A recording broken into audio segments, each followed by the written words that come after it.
The islands of the South China Sea have some military relevance, but are more important as a political claim to waterways and undersea resources. Militarily, they represent a thin crust on China's A2AD system. Under certain conditions this crust could disrupt U.S. freedom of action, but it won't be hard for the United States Air Force and Navy to punch through.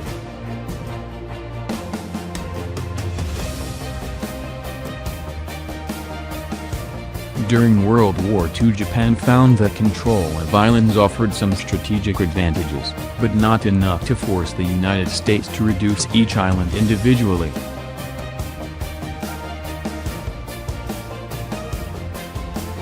Moreover, over time the islands became a strategic liability, as Japan struggled to keep them supplied with food, fuel and equipment. The islands of the South China Sea are conveniently located for China, but do they really represent an asset to China's military?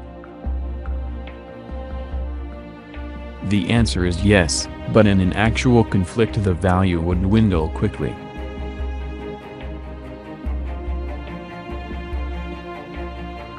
China has established numerous military installations in the South China Sea, primarily in the Spratly and Paracel Islands. In the Spratlys, China has built airfields at Subai, Mischief, and Fiery Cross, along with potential missile, radar and helicopter infrastructure at several smaller formations.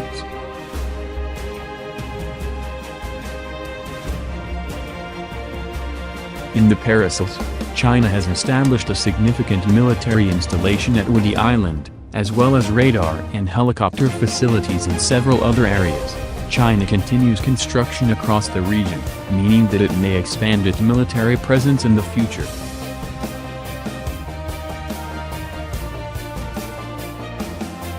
The larger bases, Subai, Mischief, Fiery Cross and Woody Island, have infrastructure necessary for the management of military aircraft, including fighters and large patrol craft. These missiles, radars and aircraft extend the lethal reach of China's military across the breadth of the South China Sea.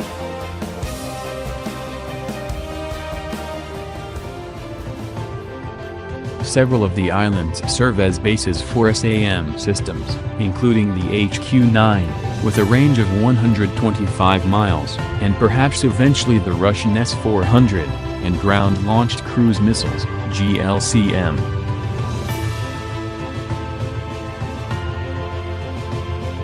These missiles serve to make the South China Sea lethal for U.S. ships and aircraft that do not have stealth capabilities, or that do not enjoy a layered air defense system. The SAM installations, buoyed by networks of radars, can effectively limit the ability of enemy aircraft to enter their lethal zone without significant electronic warfare assistance.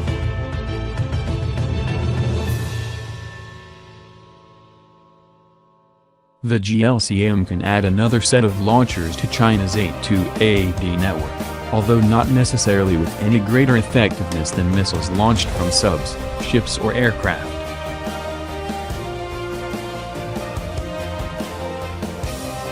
But it is an open question how survivable the missile installations would be in a conflict. Land-based missiles survive air attack because they can hide among hills, forests and other natural cover.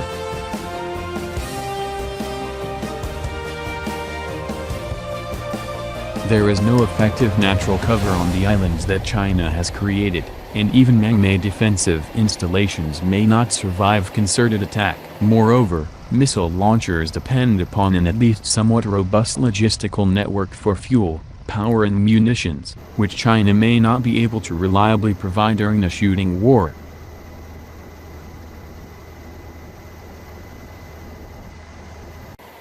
The four largest military installations in the South China Sea have extensive facilities for the operation of military aircraft. This includes advanced fighters, but more importantly patrol, electronic warfare and advanced early warning aircraft.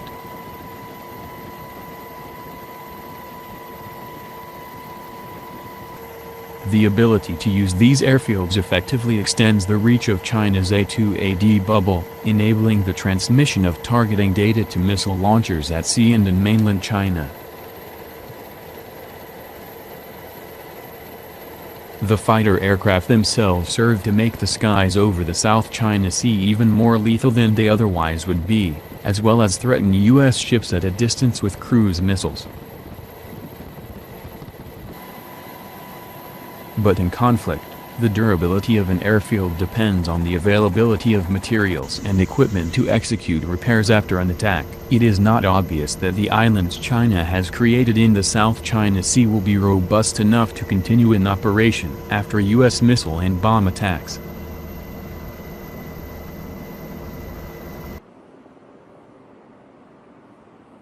Although the larger islands have aircraft shelters, it is an open question whether these shelters could long survive a concerted U.S. attack.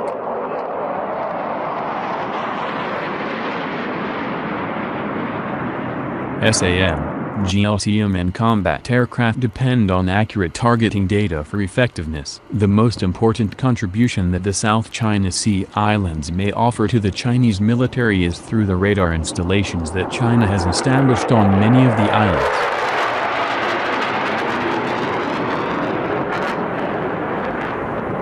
These installations, while individually vulnerable, help to provide a much fuller picture of the battle space than China would otherwise enjoy. Together, they significantly enhance the lethality of China's defensive networks.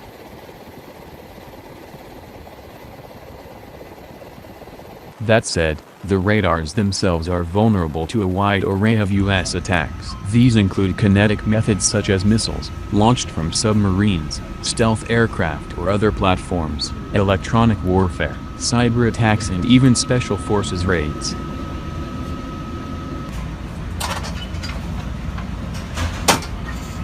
In a conflict, China could quickly lose access to the radar network that it has established. Still, the network offers a relatively low-cost way of complicating the job that the U.S. military faces in penetrating the South China Sea.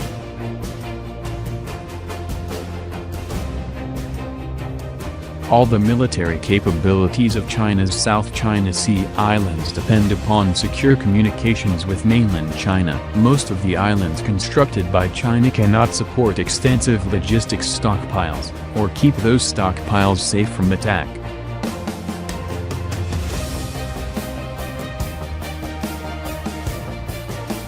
In a shooting war, the need to keep the islands supplied with fuel, equipment and munitions would quickly become a liability for presumably hard-stretched Chinese transport assets.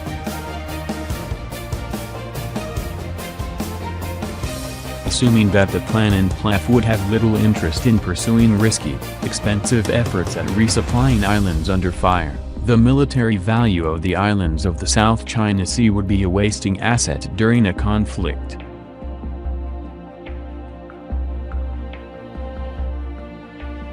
Unfortunately for China, the very nature of island warfare, and the nature of the specific formations that China has determined to support, make it difficult to keep installations in service in anything but the very short term.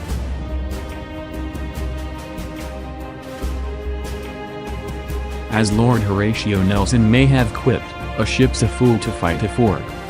But there are situations in which ships have a major advantage over forts. China's islands in the South China Sea are not mobile, and are not large enough to hide much in the way of military equipment and material.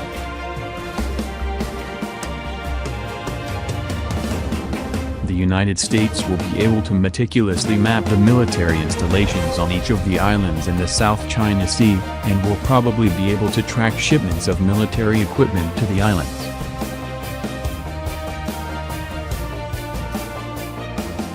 This will make the islands extremely vulnerable to attack from ships, subs and aircraft, as missiles will not require real-time targeting data.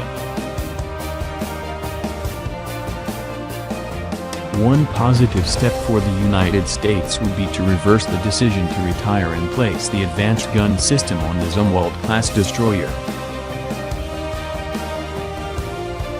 Making available ammunition for this gun would enable the Zumwalts to strike Chinese island installations at range, potentially causing serious, practically irreparable damage at a relatively low cost.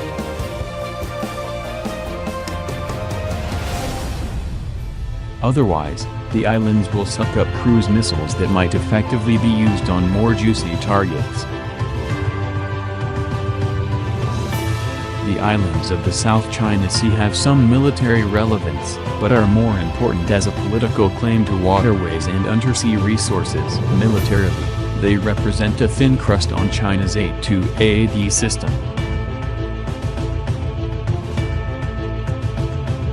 Under certain conditions, this crust could disrupt U.S. freedom of action, but it won't be hard for the United States Air Force and Navy to punch through.